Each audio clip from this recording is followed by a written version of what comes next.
Hello people, today we are gonna make interpretations video and I'm gonna directly translate from the native speaker into Indonesian translations.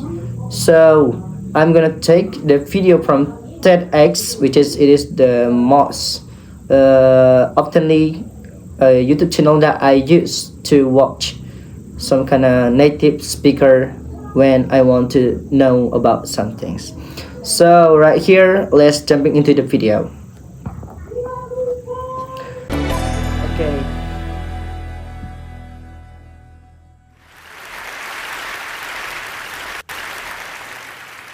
The human voice. It's the instrument we all play. It's the most powerful sound in the world, probably. It's the only one that can start a war or say, I love you. And yet many people have the experience that when they speak, people don't listen to them. Why is that? How can we speak powerfully to make change in the world?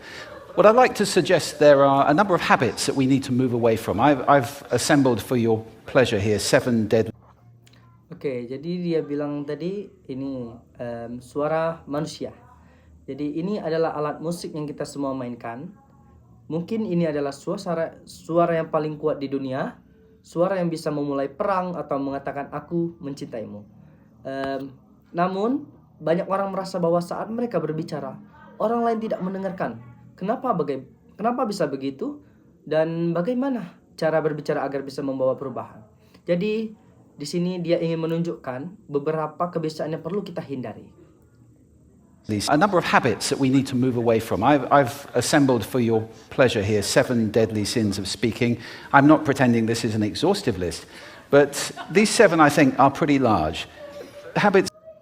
Oke, jadi dia bilang lagi tadi di sana, dia menyebutnya itu 7 dosa besar dalam berbicara, yaitu ini bukan daftar yang lengkap katanya, tapi 7 ini menurutnya cukup penting, kebiasaan yang biasa dilakukan siapa saja.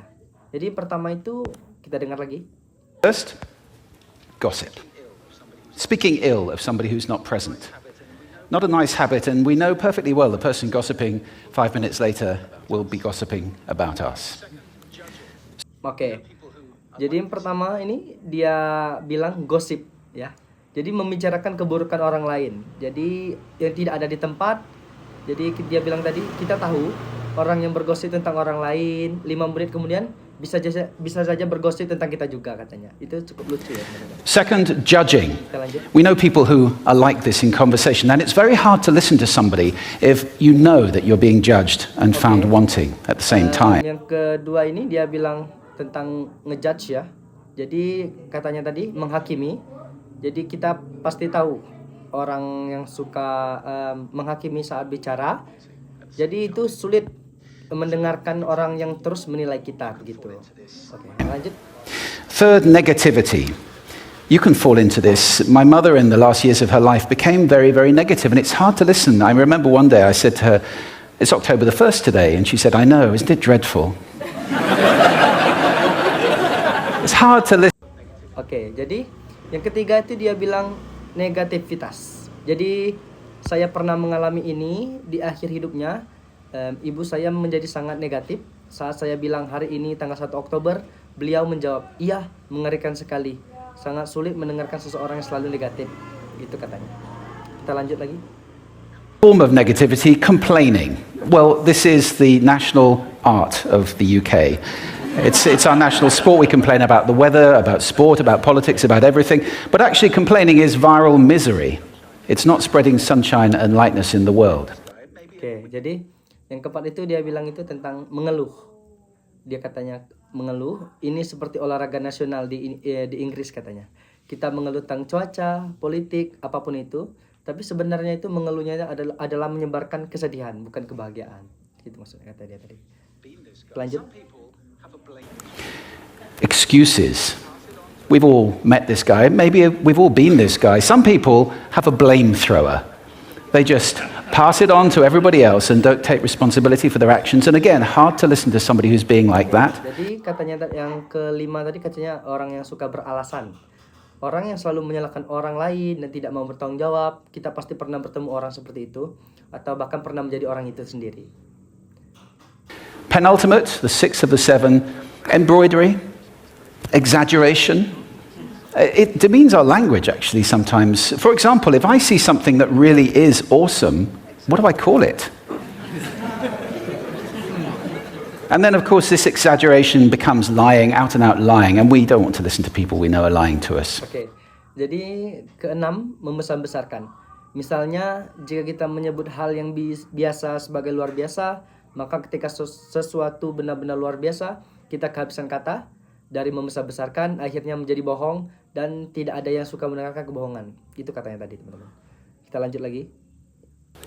And finally, dogmatism. The confusion of facts with opinions. When those two things get conflated, you're listening into the wind. You know, somebody is bombarding you with their opinions as if they were true. It's difficult to listen to that. Jadi yang ketujuh itu ada dogmatism katanya. Itu mencampur adukan fakta dengan opini. Orang yang berbicara seolah-olah opini adalah salah satu kebenaran. Ini membuat orang enggan mendengarkan gitu. Kita dengerin lagi ya.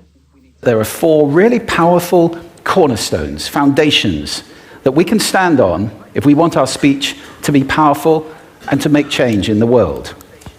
Fortunately, these things spell a word. The word is hail, and it has a great definition as well. I'm not talking about the stuff that falls from the sky and hits you on the head.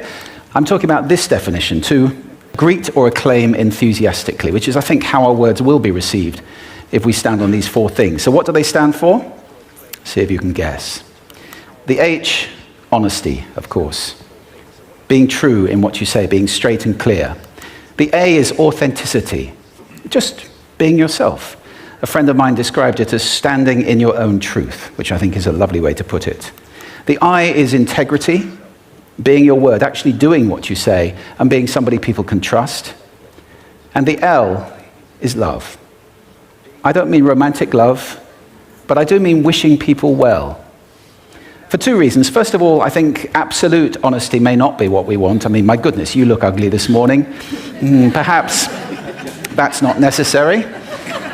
Tempered with love, of course, honesty is a great thing. But also, if you're really wishing somebody well, it's very hard to judge them at the same time. I'm not even sure you can do those two things simultaneously.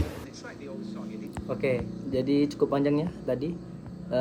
Katanya tadi dia punya 4 pondasi kuat dalam berbicara. Jadi untungnya ini membentuk kata hail yang berarti menyambut dengan antusias. Jadi tadi disebutkannya satu-satu dari kata hail tadi ada H, tadi ada honesty, jadi itu kejujuran, katakan yang benar, jelas dan langsung. Ada juga A-nya tadi authenticity atau keaslian dalam bahasa Indonesia. Jadi dia bilang tadi jadilah diri sendiri, seorang teman bilang berdiri dalam kebenaran diri sendiri. Dan ada I tadi atau E, integrity, jadi itu integritas, menepati janji dan bisa dipercaya katanya tadi. Dan juga yang terakhir tadi ada L atau love, atau kita bisa sebut di Indonesia itu kasih. Yang dia katakan tadi niat yang baik kepada lawan bicara. Misalnya itu kadang kejujuran yang kejam tidak perlu. Contohnya mungkin seperti kamu jelek pagi ini, itu kejujuran yang tidak perlu, bukan? Jika jujur disertai kasih, hasilnya akan lebih baik. Jika benar-benar menginginkan kebaikan orang lain, kita tidak bisa sekaligus menghakimi mereka, gitu. Okay, I think that's it for our reaction video, and then thank you so much for attending this kind of beautiful videos, for watching me, for making interpretations video for 2 days. And then I hope you guys enjoys my video, and then we'll see all you guys in the next video. See you guys.